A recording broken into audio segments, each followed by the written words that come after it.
We start where we left off.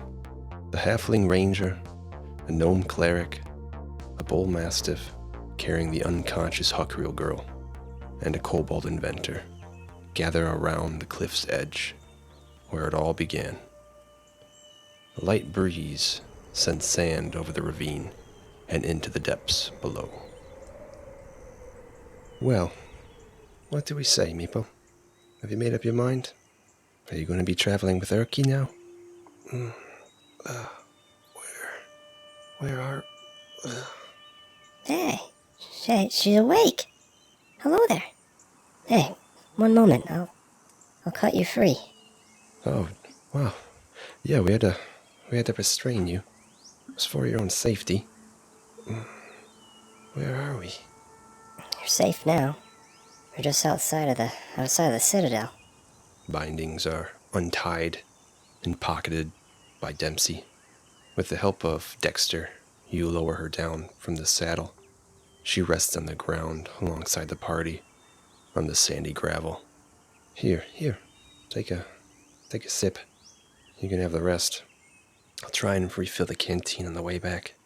She raises the canteen to her lips. Where's my brother? And what is of Sir Bradford? She squints her eyes as the sun is a big contrast compared to the month or two long venture down below. Roll a perception check. Alright.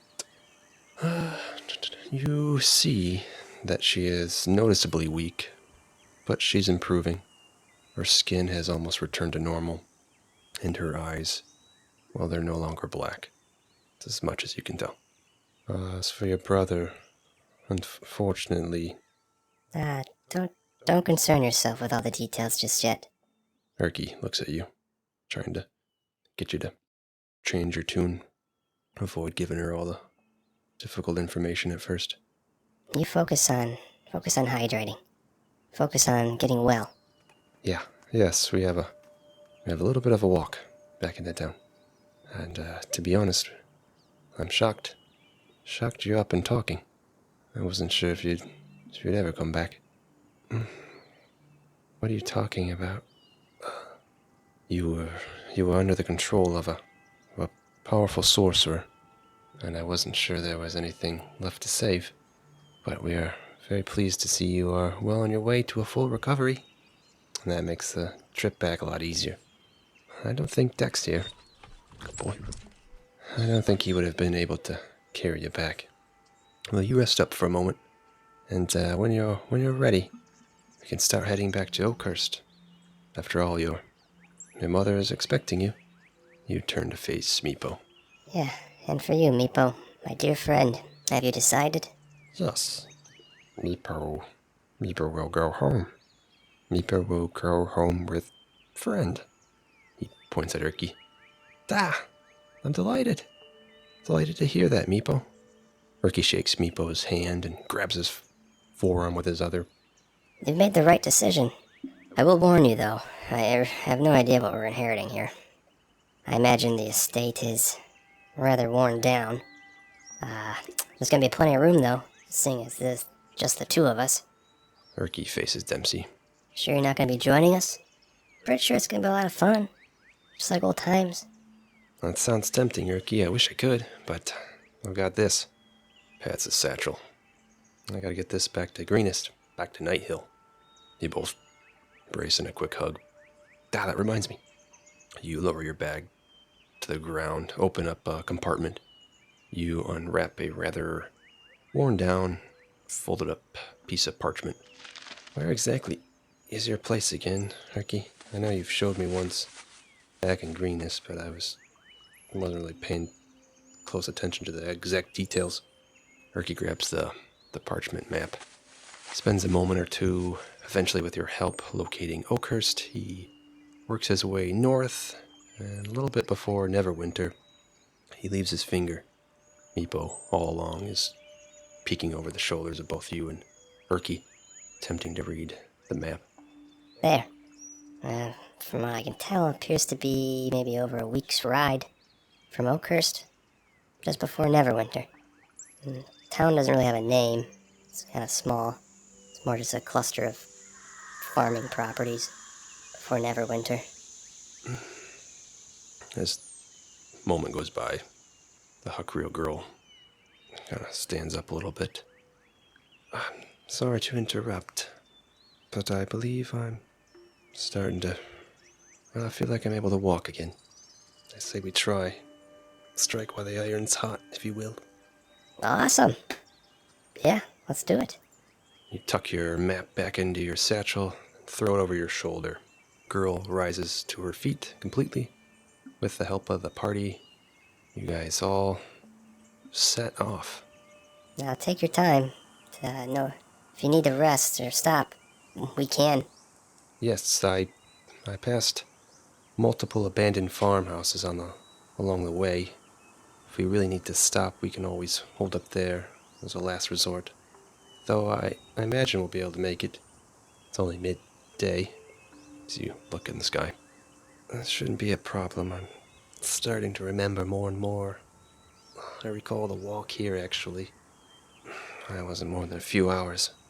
Correct. Yes, you're correct. It's around a 7-mile walk.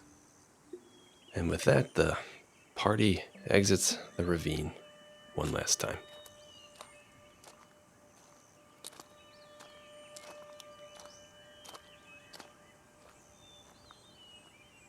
The party snakes through the terrain.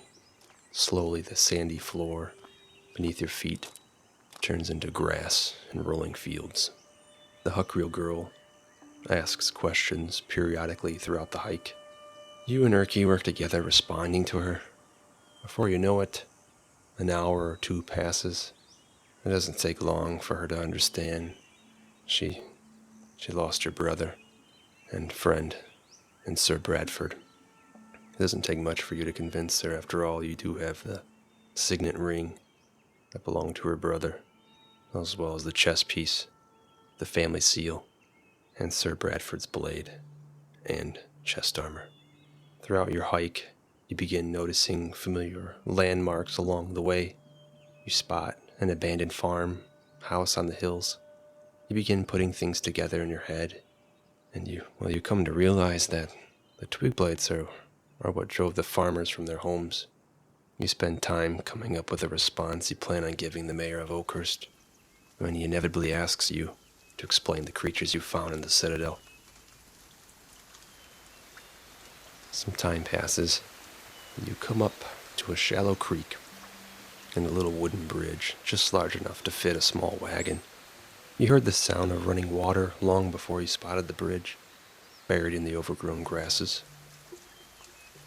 Well, I say we stop here in the shade and refill our canteens to wash off some of this grime we've accumulated throughout the journey. Time passes as you enjoy the fresh water and sun. Eventually you and Erky find yourself sitting on a large stone with your feet soaking in the water. Not much further, Erky. You rest your pack on the wooden railing of the bridge, and pull out the little ornate smoke pipe you looted in the Citadel. I don't have any ale, but I do have this. Toss the pouch to Erky. He catches it, opens the drawstring. What? Halfling leaf? Oh. What? I was saving it, Erky. I was saving it for the ride home, but I think now is an excellent time. He packs the pipe of smoke monsters, and within minutes, you are back on your feet, heading to Oakhurst, blowing large and elegant puffs of smoke in various shapes of monsters. The rest of the trip is slow. It is a slow stroll through green hills of grass, filled with laughter now, and stories of youth and life growing up in Greenest. The abandoned farmhouses become fewer and fewer. You spot the little farming town in the distance. The Huckreal girl says, There it is. We've made it. Your pace picks up as the old road turns into a cobblestone walkway Doesn't take long before you are noticed by children playing in the streets. A young halfling girl runs back into her house, fetching her parents. Before you know it, there are several families meeting you en route to the center of town.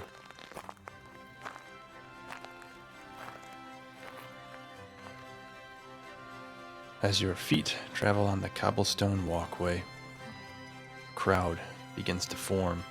Step by step, it's picking up and gathering in size. Some of the younger residents and kids are running up to the girl, giving her hugs. She's been gone for well over a month now, and it's no secret her return is, well, something special. You feel it in the air. The crowd is joyous and ever gathering. You make it to the center of town. The blacksmith can be heard off in the distance, banging away on his anvil. Ka-ching, ka-ching, ka-ching. Sharwin, Huckriel, and the crowd of little ones hanging by her side spot the general store and begin to sprint ahead. Come on, let's see if Mom's home. She darts ahead and right into the general store. The kids are gathered up by their parents and remain outside, giving you just enough room to step into the store. Cling, cling. The little bell rings, and you shut the door behind you.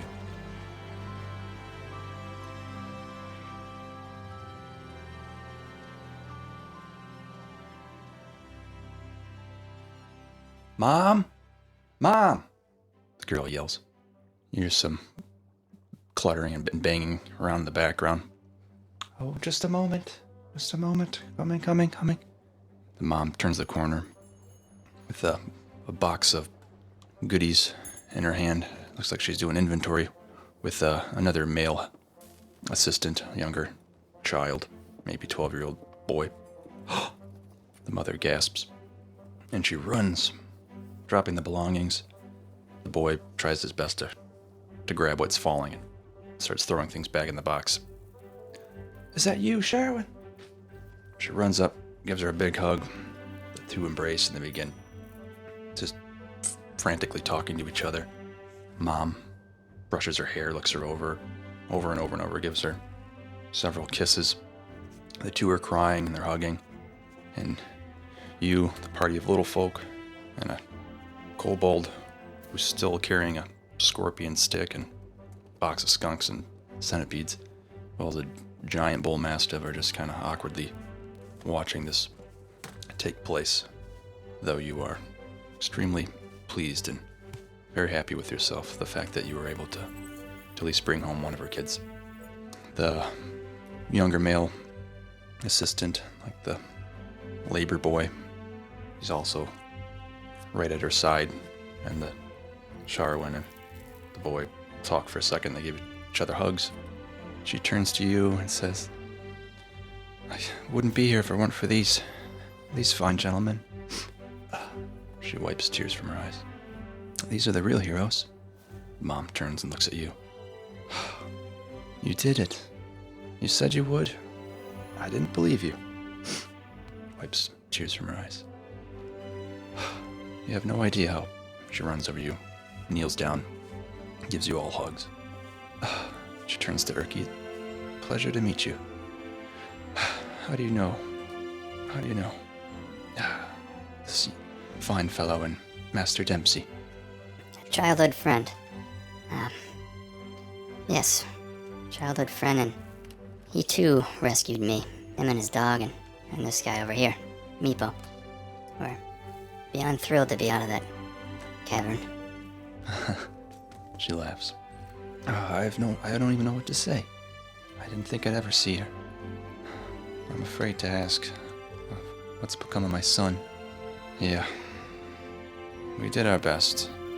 I was only able to bring home your daughter, but I will have the pleasure of giving you closure, I suppose. Yes, we have a couple items that belong to your son, I believe. Here, Dempsey. Erky grabs the signet ring from Dempsey, as well as the breastplate with the Huckriel crest on the center. Here you are, ma'am.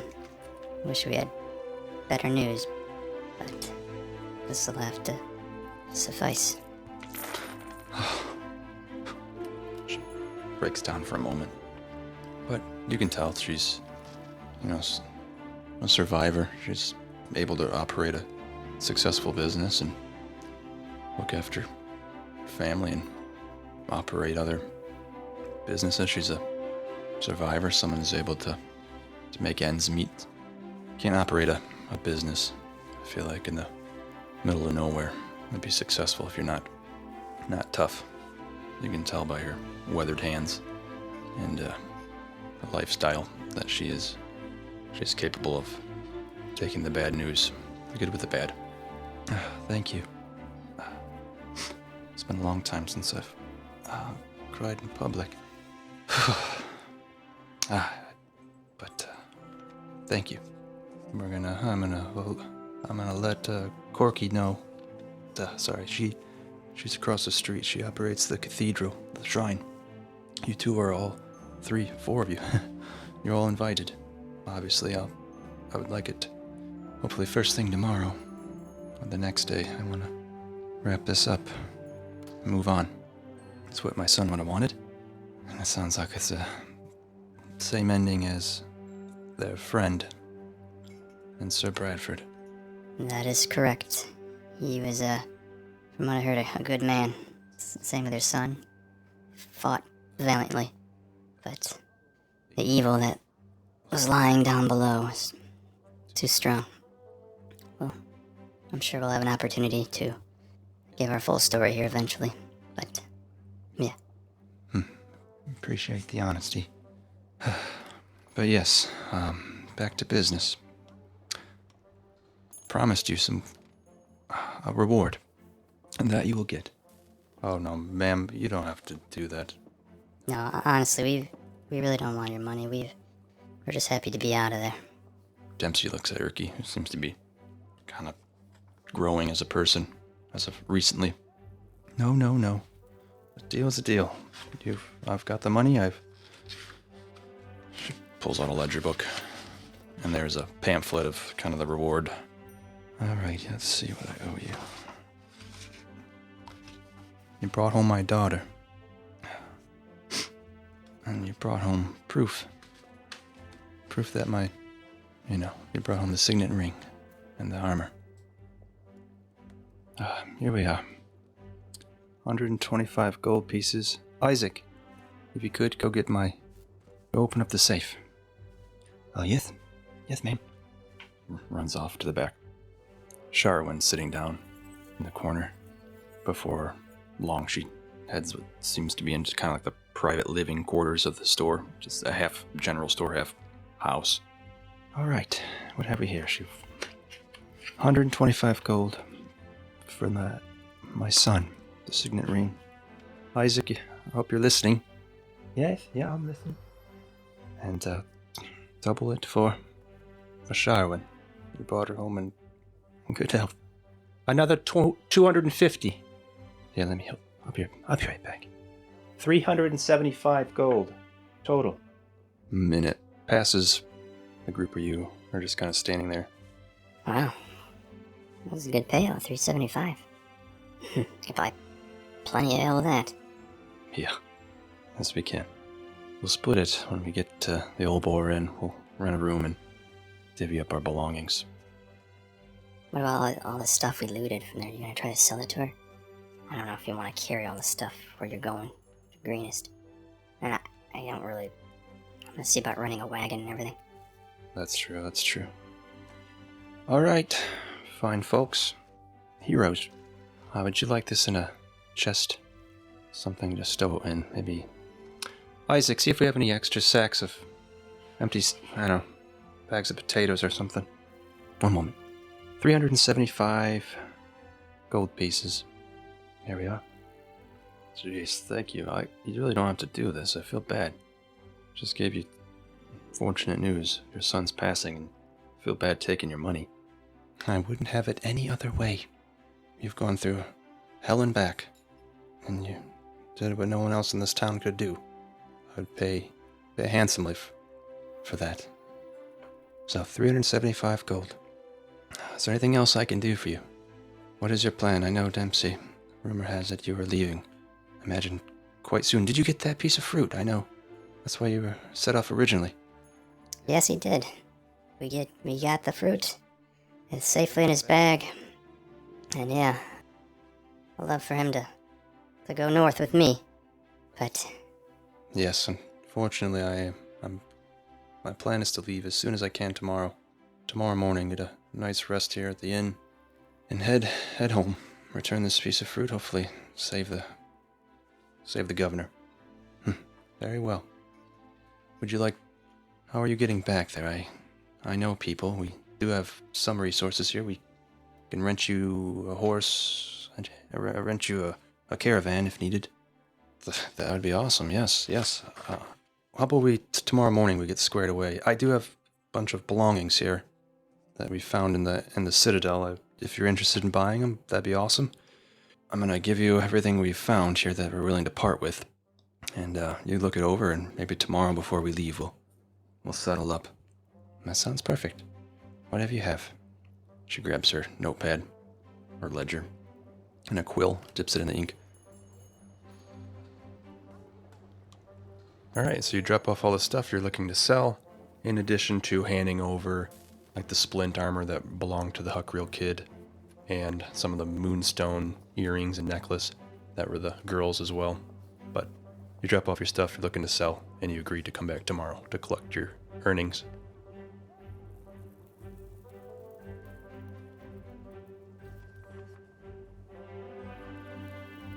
Alright, you swing open the door, and there you see Garen. He's got some regulars in there. He's tending to their needs. Yeah, usual price. Hey, is that you, Dempsey? Hey, you guys.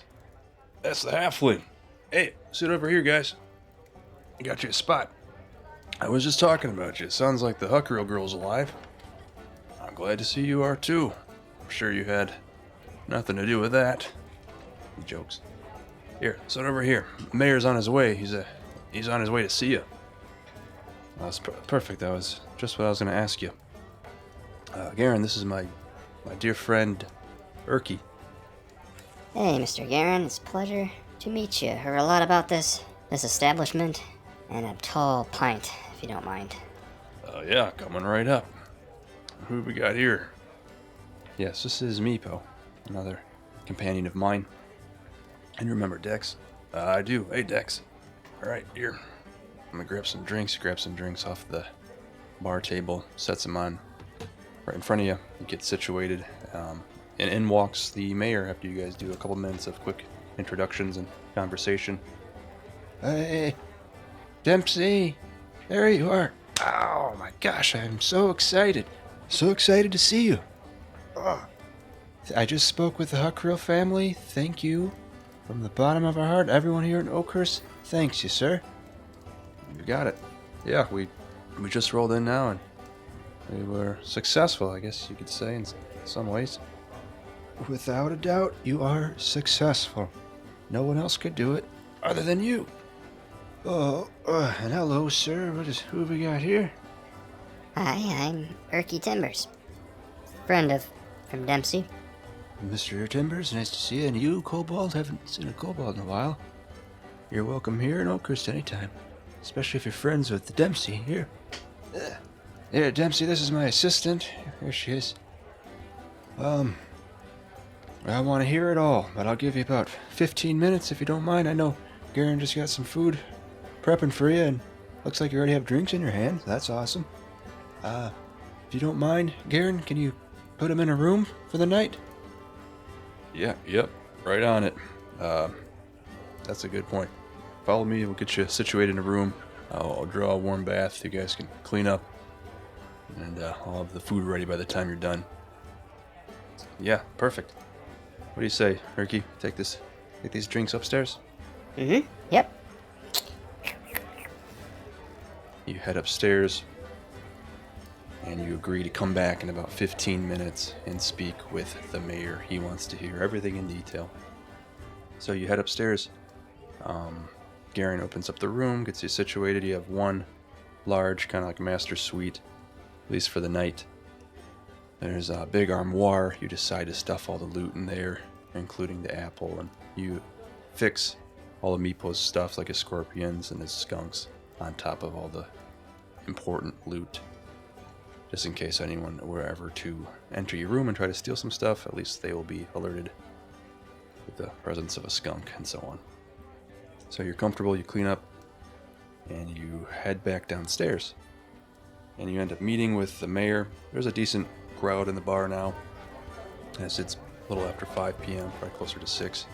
He kind of reserves a booth in the back. Everyone's looking at you, but they're not really bothering you at the moment. And you tell Mayor Werner Lang everything, from the dragon to the spider, the apple, the reason why, cattle are most likely dying over the night is because of those twig blights. You tell about Block, he was the Gulthias tree, the apple, everything. And him and his assistant take vigorous notes, and he offers to kind of retell your story to the public here tonight at the bar. So you agree to it, food comes, you devour it. The mayor eventually stands up tall and delivers a really good speech. The whole crowd eats it up. And then afterwards, you celebrate and party. So that's where we'll leave off now. Everyone is enjoying themselves. Periodically, groups are coming up to you, thanking you, asking you questions, and want to hear your retelling of the story, and so on and so forth.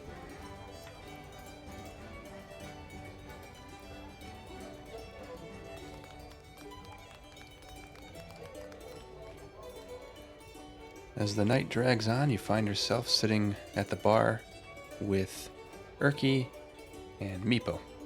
Hey, Garen, I got a question for you, if you don't mind. Yeah, what can I do for you guys? That big gentleman over there, sitting in the corner. Aye? Well, what's his story? Oh, yeah, that guy. In the corner, you see a large Goliath. He's got long dreadlocks. He's got some tribal tattoos ranging from his neck all the way down to his arms. Kind of dark eyes. Almost like a little bit of some lower fangs going on.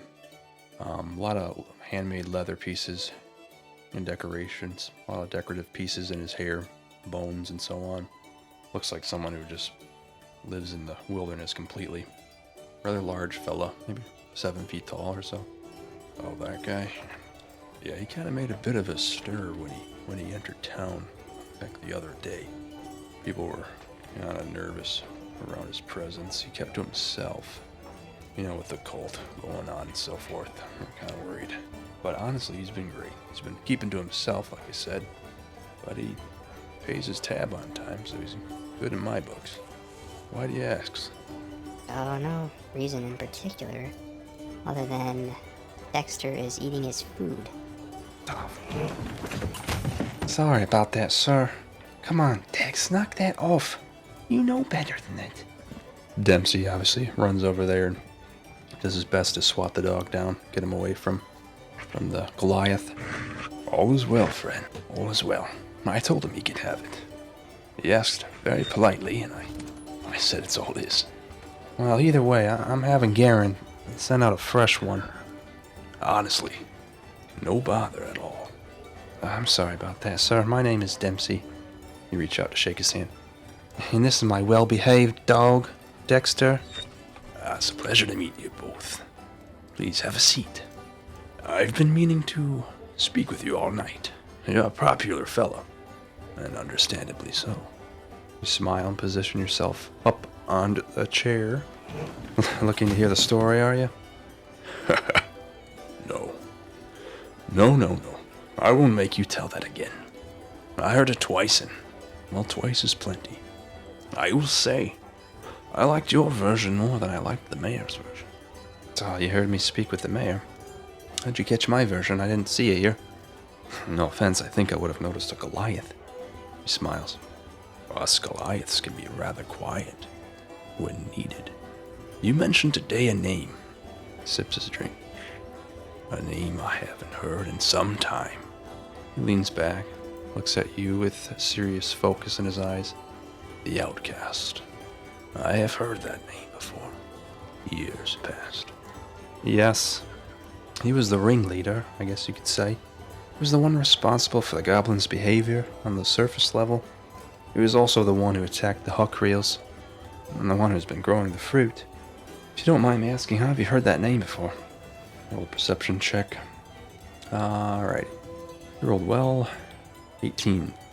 Knowing the question, you ask, are you from Oakhurst? He finishes off his drink. I am from all over.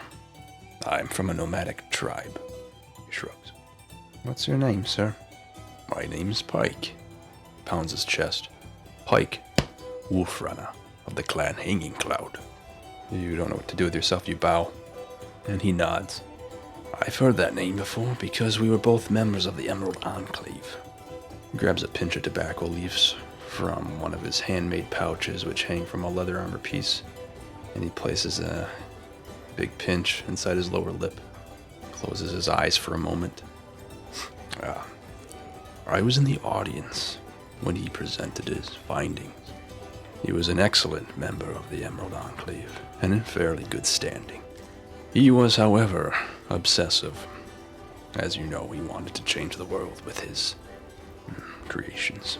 And in doing so, he was going to upset the balance of life, which is the exact opposite of what the Emerald Enclave stands for. I should have been a friend.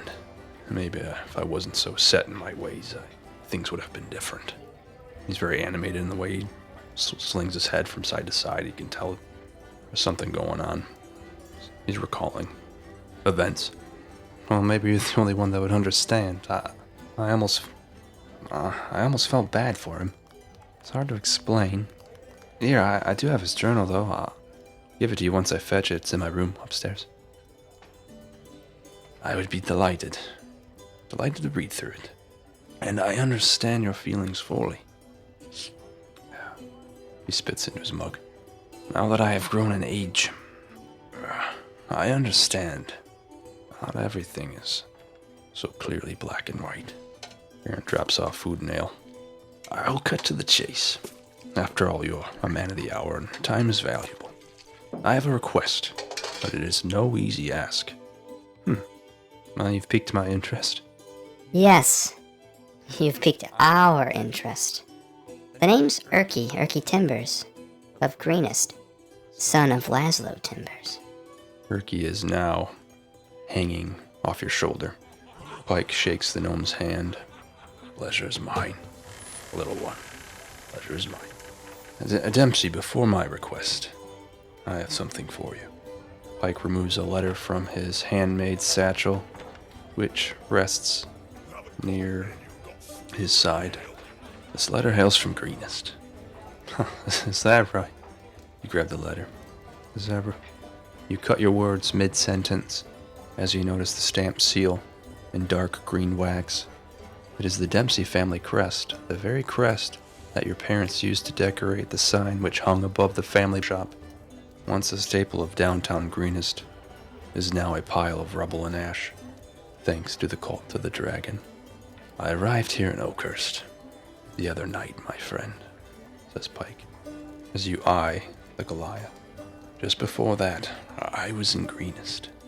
I traveled far to meet your chief Nighthill and offer aid once I heard of the attacks on your homeland.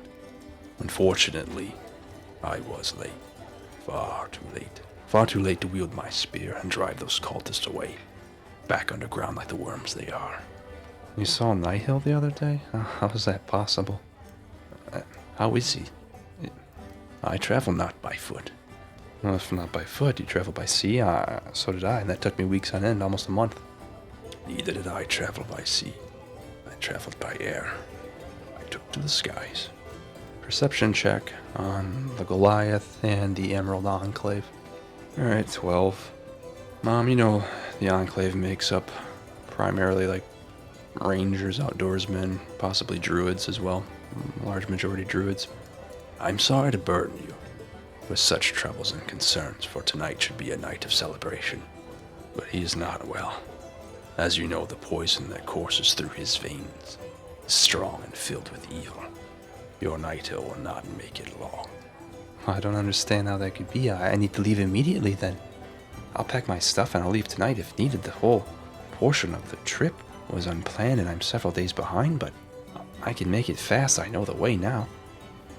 Plus, did you not see the clerics when you were in Oakhurst? They were by his side. He's not alone, Dempsey.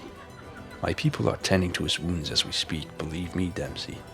I would not intervene if there were not but a chance he would make it until your arrival. That is not the case. Shakes his head. You thumb the letter. Herky pats your shoulder, gives you some moral support. I wish I was there, my friend. I'm sorry. I can't help but feel the whole thing could have been avoided. If only I was. I would have loved to defend Greenest with my spear. But I was late. I'll carry that burden for the rest of my life. I didn't know anyone from Greenest, but I know what Greenest stands for, what it represents. Hard-working people. You are good. Good is in your heart. You take what you need and nothing more. You open the letter. Your eyes work the paper from left to right as your index finger traces each and every word, one by one. Tears begin to work their way down your cheek and collect under your chin before you wipe them clean. You look up. It's a letter from my father. He must have written this during the siege. I don't know how you got this. Thank you. You sigh. You talk of regret and burdens. Pike. Well, I too have a heavy heart. I was away on a hunt like I'd been doing since I was a child. I was away when Greenest fell. I was unable to save my... You shrug, you know. But by the time I made it back home, all I could do was help Governor Nighthill. There was nothing left for me to do. And I couldn't bear to be there for another minute. I was filled with rage. I wanted to trace them down, slay them all myself. So I took for Oakhurst in hopes, I don't know, just to get out, I guess. Secretly, I was hoping I would find them on the road, and anyway, a month later, here I am. Thanks for the note. Somehow it does offer me closure. I can't explain it. I'll cherish this forever, I suppose. Place it in your breast pocket. What is it you wanted to ask of me, Mr. Wolfrunner? I would like to finish your task. I can take on many forms. I knew it. You are a druid, aren't you? Emerald Enclave. I knew he was a druid. Dempsey. We have another name for it, but yes, I have been called that before. Can you take form now? Pike smiles again. Dempsey, I wish to complete your task. This requires a lot of trust. But if you give me the fruit, I shall fly it back to Greenest. I will leave tonight. I will save your chief. You have my word. It's not that we don't believe you, but... Alright, Dempsey, I'll be the one to say it. How do we know you're not a member of the Cult of the Dragon? It's okay, Yorkie. He's telling the truth. I can't explain why, but I do trust him. It is wise to have your doubts. These are troubling times, and it's important for you to look out for your companions, young gnome. Pike's eyes begin to change color, his teeth begin to turn into fangs.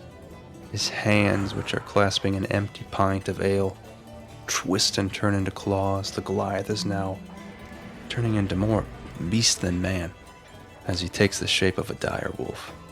Whoa, okay, alright, I believe you. You seeing this, Dempsey? I think he's changing into a wolf. Pike shakes his head violently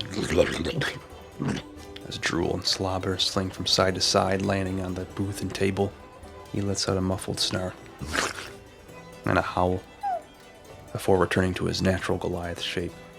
Pike cuts the transformation short. I'm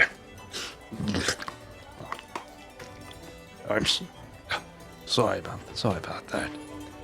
And in the process, I tend to lose some self-control. As he wipes the slobber off the table. Just as you were about to announce your decision on Pike's request, a male dwarf approaches your table. He is short, stocky, hands are massive. He is a little dirty, slightly overweight. Underneath the fat is obviously some muscle. He slams a corked bottle presumably alcohol, on the table. Yeah, the town smithy, and owner of the only blacksmith shop from here in Everwinter. I present to you a gift, and a token of our appreciation, a bottle of Lightyear brandy. He gives you a bear hug. Erky is also a victim of the dwarves' bone-crushing hug. Oakhurst thanks ya! He cheers. The crowd goes wild. Cheers, here! Cheers to the heroes of Oakhurst! Ah! As he yells, Tavern repeats it and erupts. The dwarf leans in as the applause is going on. The crowd's electric. He leans in and gets right up in your face. You can smell alcohol in his breath at this point. Stop by me shop before you leave. There, Mr. Halfling. I'll replace your armor with one of my famous studded leather pieces. He gives you a gentle push on your chest piece, which is almost split entirely in half thanks to the goblins and twig blights. Can't have you running off and slaying them bloody goblins fully exposed now, can we? He pours the table a glass of his brandy before stumbling off to speak with the Huckreel table. Don't forget, stop by my shop tomorrow morning if you want a nice studded leather piece. You smile, give cheers with Pike, Erky, and now Meepo. Glasses cling together. You look at Erky for approval before facing Pike again. With a smile, you say, "We accept your offer, Pike. Pike Wolfrunner, Clan of the Hanging Cloud. I see no other route. And if this gives us a chance at restoring Greenest, I'm all for that." With seriousness in his voice, "I will not fail you. I'll fetch my belongings now. I'll pay the tab." He removes a coin purse from under his chest piece and stands up from the booth. He leans down and says, "I'll meet you in your room in a moment." As Pike walks to the bar table in search of Garen, you make your way upstairs. It takes a minute for you as you're stopped by farmers and citizens on their way across the tavern floor. Everyone's eager to give you thanks. The camera cuts to the room. Meepo clears the armoire of the scorpion, the centipede, and the skunks. You locate the apple, remove it from the cloth. Flawless. Bright red apple fits perfectly in your palm. While you stare down at it, there's a knock at the door. Meepo lets Pike into the room. He is now towering above the group as he enters the quarters. The once roomy and spacious living quarters now feels cramped and comically small. He steps across the room and sits on the edge of the bed. He is now wielding a large handmade spear, which is secured to his back, along with a large satchel, which is overflowing with elk hides and leathers. He readjusts his spear in order to fit safely on the bed. I sense something ancient, and particularly rather peculiar in this room. His eyes are glowing blue slightly. A bit of a light kind of coming from his eyes underneath his eyelids as he closes down. Is it this piece of fruit? We have it out now. It could be this. Pike, with his eyes closed, attempts to locate the source of evil. Pointing to the armoire, he says, "It's not the fruit, but something else." He moves the armoire, pushes off the rest of the belongings until he finds a box. He removes it, drops it onto the bed. "Where did we find this?" Dempsey looks onto the bed. The dragon nest, it was in a pile. She was protecting it along with a handful of valuables and fine pieces of silverware. On the bed rests the small yet heavy chest made of dark silver and purple accents. I tried opening it, but it is well locked. Yeah, it's sealed shut. If I had to guess, it's closed off by some sort of magical protection spell. Do not open that. Probably best it's closed. I can't help but sense something unsettling inside this chest. It is no accident it made its way out of the Citadel and into the light. I feel something sentient inside the chest. He runs his hands along the top of the box. I am no mage, and I'm not well read enough to know much more, but I know enough to be afraid. He stands upright, addresses the party, and changes his tone. With a smile, he says, I'm not here to scare you. So I'm sorry if my cryptic warnings keep you uneasy, but I suggest we keep it closed and keep it safe. Don't tell anyone you have this. And once you get a chance, he looks at Erky, hide it in your home. I'll rack my brain. I'll do my best to find a trusted friend who knows a thing or two about magical chests. Maybe the Candlekeep will be a good place to start. He mumbles yes. The library, he might just be the one. He trails off. He nods once more. But that will have to wait. If you are ready, my friends, I'll be on my way. On my way to Greenest. You hand him the fruit and Balak's journal, which he tucks into his bag with a nod. His large Goliath hand snatches the apple, raise it to his eyes. He squints and nods before placing it gently into his bag. It is ironic that we're using your fruit for good, my dear Balak. You were right. If only you had shown some restraint, I suppose. He says this while looking out the window. Thank you, little ones. I have a feeling we'll be seeing each other again here soon. I'll do my best to stay in touch. He steps onto the windowsill and hunches over, turns to Dempsey. Will I be seeing you in Greenest, Dempsey? As he asks Dempsey the question, he throws in a large pinch of tobacco once more, under his lower lip. If not, for I bid you farewell. He leaps out the second floor window. The party rushes up to the window sill and peers down as the Goliath, just before crashing into the ground, turns into a horned owl, soars across the stone walkway before jetting upward into the night sky. Before long, the silhouette of an owl disappears behind the clouds. All that remains are screeches off in the distance. Oh, wow. Oh, I know, Meepo. That was awesome. That was badass. That was a whirlwind. Now, that bottle of brandy's calling my name. The group pivots and heads down. Meepo and Dex exit first. Erky's hanging on Dempsey's shoulder. Buck up. You did well. You killed the dragon, saved the kid, saved your best friend. And you saved Nighthill. You really did. He pushes off you and heads out the door. You approach the door frame after locking up the armoire. Erky's halfway down the hall. Hey, Erky, you yell out. Yeah. What's up?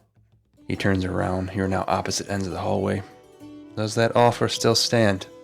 He squints. Pardon? What? The estate of yours. Do you have room for an old dog and his master? Well, what are you asking me? Are you... I am. Will you have us, Erky? I no longer need to return to Greenest. I don't see a reason to return. Not yet, anyway. Oh, yes. 1,000 times yes. Oh, you're not gonna regret it. He runs, tackles you to the floor. You guys exchange hugs and laugh. You won't regret it. Man, you can have any room you want. This is the best day ever. Hell yes. 1,000 times. You laugh, pry him off you. You reach out your hand, help the gnome up. He hugs you violently. Come on. It's time we drink. Pair makes their way downstairs, and Erky yells out to the crowd. Drinks on me! Tavern erupts in cheer, and celebration carries on all night and fades into the morning.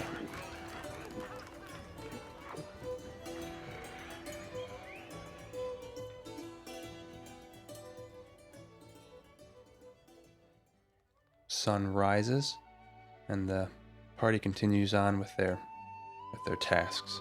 The following few days are spent attending the funeral, speaking with the mayor in more detail, selling off your loot to the general store, arranging a ride to Erky's estate. You buy a month's worth of rations, enough to last you a week-long ride.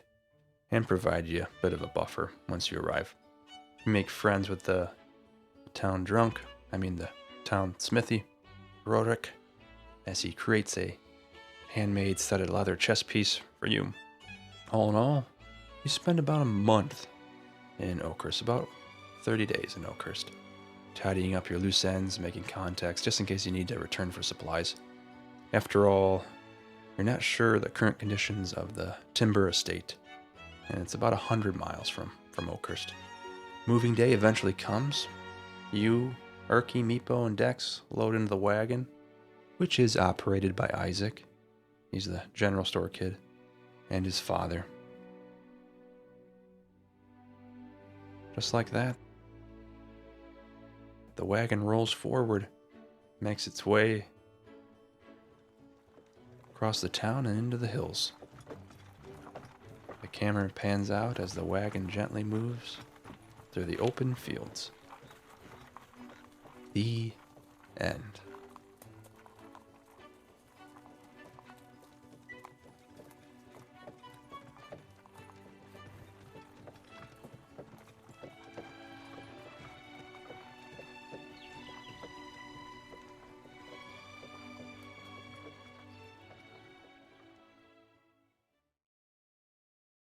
Well, thank you for listening to the Sunless Citadel.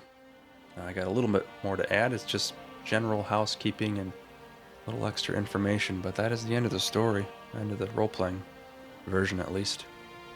So, if you're interested, you're welcome to stick around for a couple more minutes of just tidying up housekeeping, if you will. So, a little info for what it's worth. The party hits level 4. This wraps up Season 1. Who knows if there will be a Season 2, but this wraps it up. Dempsey has 158 gold pieces, 38 silver, and 39 copper, plus the 375 gold for the safe return of the Huckrill girl, and proof of the Huckrill boy's death. So total 533 gold. You sold the following items to the Huckrill General Store. So I gave you what was in the book for prices and made some percentile dice rolls to see what percentage of the grand total she would pay out. And in the end, Dempsey got 80% of the listing price. Seeing as you just rescued her daughter, you were in good standing. However, the town is very small, and some items would be very difficult for her to sell without sending them off to a bigger market. So 80% is honestly pretty good. So following items are what's kind of listed in the book, as far as I could find. Wand of Entangle, 100 gold. Moss Agates, times 2, 20 gold total. Onyx Gem, that was 60 gold. Tome of Entangle, 10 gold. Tome of Poison Protection, 11 gold. Book on Druidic Theories on the Cycle of Life and Death, 150 gold. That's not Balak's journal, which you end up handing over to Pike as he flew out the door. There's also the Crystal Chalice, 25 gold. Dwarven Parchment with Case, which is really just a map to a possible hideout, which is honestly kind of leads into the next adventure in the book. You're playing Tales from the Yawning Portal. This was the Sunless Citadel. The next one will be Forge of Fury if you want to continue loosely through that line. Sold that for 100 gold. That was next up on our list was a Jade Dragon figurine for 20 gold and 24 pieces of fine silverware for 24 gold. So grand total was 460 gold listing price, and 80% of that is 368 plus your existing 533 gold. So grand total 901 gold pieces. Now that comes to the expenses, and I'm sorry if this bores you. For whatever reason, I kind of find this part enjoyable. 1 month at the Old Boar Inn, food, drink, lodging, 30 gold. That's at 1 gold a day for modest living conditions. And the book, under modest, for kind of lodging and expenses. A modest lifestyle keeps you out of the slums and ensures that you can maintain your equipment. You live in an older part of town, renting a room in a boarding house, an inn, so like the Old Boar Inn. You don't go hungry or thirsty, and your living conditions are clean, if simple. Ordinary people living modest lifestyles include soldiers with families, and that's kind of what I lump you in as. You're all renting one room, kind of a family, a group of four. In addition to that, there's laborers, students, priests, hedge wizards, whatever that is, and the like. So that's kind of what I ran it up as. So that was 30 gold. Now, for the rations, 1 month of rations for the road. I selected to live under poor conditions for the 30 days of rations. Because they are just that, they're rations. Figured Dempsey can hunt, trap, fish if needed to supplement. It ran 6 copper a day, times 4. So Dempsey, Erky, Meepo, Dex.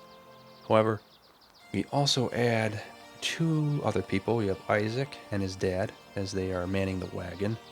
They only need 15 days of rations, as they're just going there and back.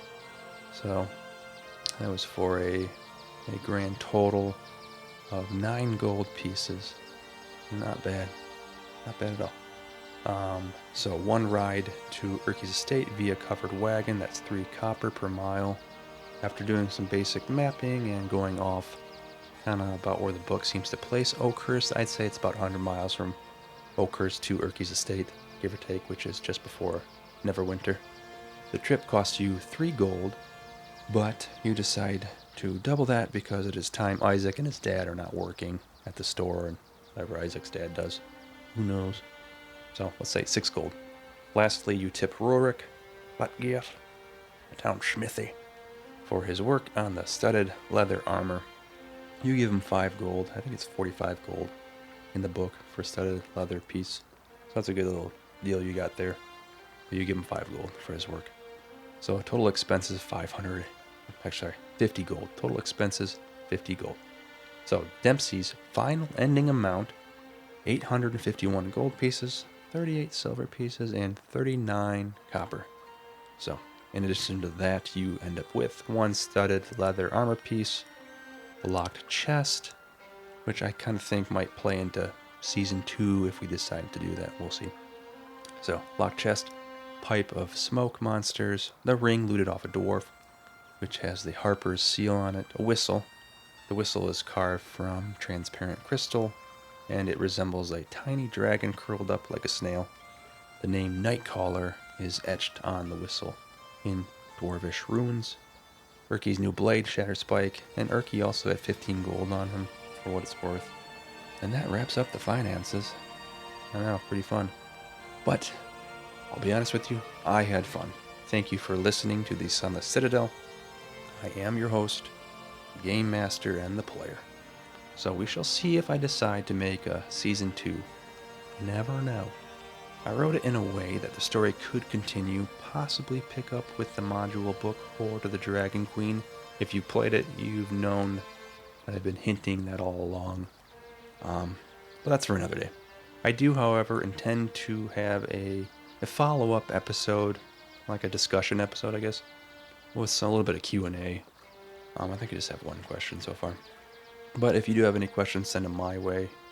I am on YouTube at Table41, or email me at solodragonshow@gmail.com. All this is in the show notes. So, until then, XOXO, and thank you. I'll see you on the follow-up episode. But, that's it. It's on the Citadel. That's a wrap. Adios.